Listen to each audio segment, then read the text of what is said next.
contexts of high risk. And when you wonder what art asks of you, the answer has been this.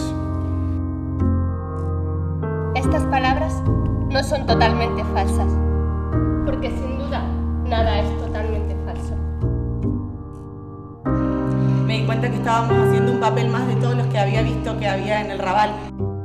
Empezamos hablando de la violencia, el tema de la violencia de los narcopisos, violencia de peleas, y la violencia fue haciendo un pequeño zoom out, los bancos, la gente que echa a las casas y cosas así.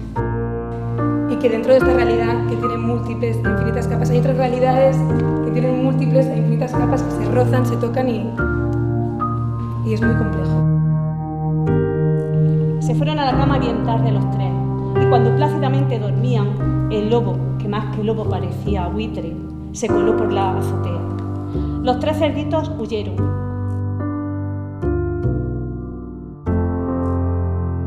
La gente que ha venido de lejos, dijo Iñaki, son la esperanza del barrio. Son de fuera, de todas partes, pero son de aquí, del Raval. Su identidad ahora es del Raval y eso les gusta. Son la esperanza y las están expulsando.